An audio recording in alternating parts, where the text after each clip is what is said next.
A file cabinet in a Manhattan storage unit held a ledger of names, dozens of them blank-faced, erased. They say the ledger belonged to the operator who never appears on camera, but whose fingerprints are on every crime scene. Tonight, we trace the path between the infamous files of Epstein and a man known only as the Secretary.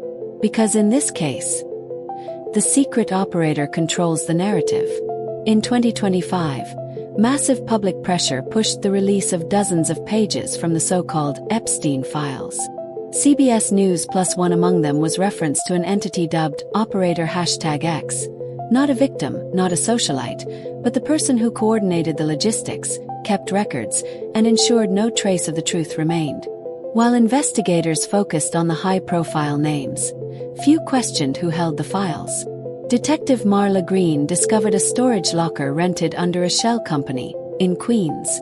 Inside, a locked cabinet, spilling out Polaroids, coded receipts, blank passports, and one leather-bound ledger titled Client Codes, Final Draft.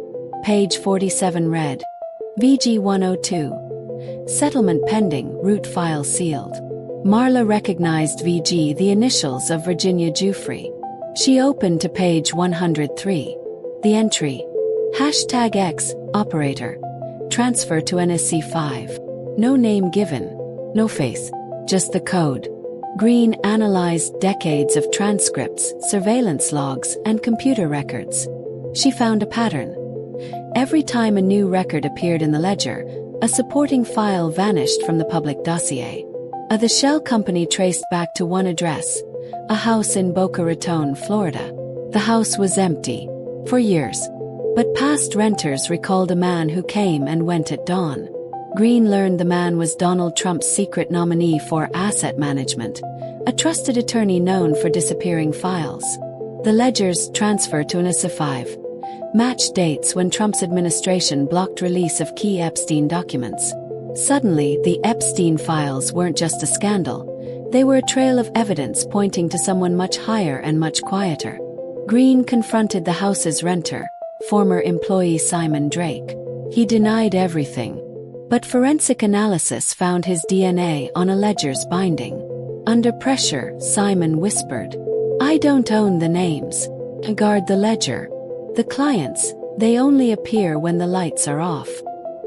He described the operator's office. One desk, one camera, one client list. Nobody sees it. Before she could arrest him, Simon vanished. No trace. Just the ledger remained. The terror of the case wasn't the physical crimes.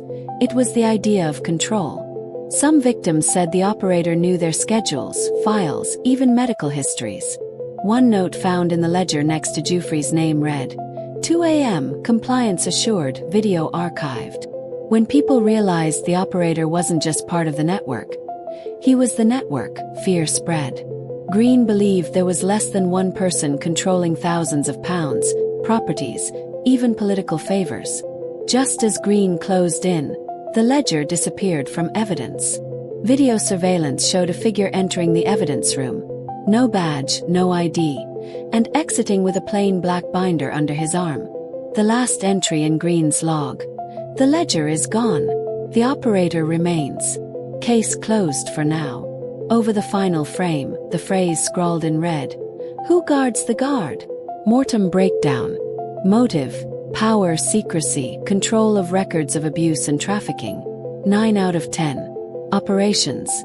Ledger, coded receipts, shell company, password-protected files, high-level cover-ups. 9 out of 10. Reach. Potential thousands of clients. Cross-continent operations, political ties. 10 out of 10. Terror impact.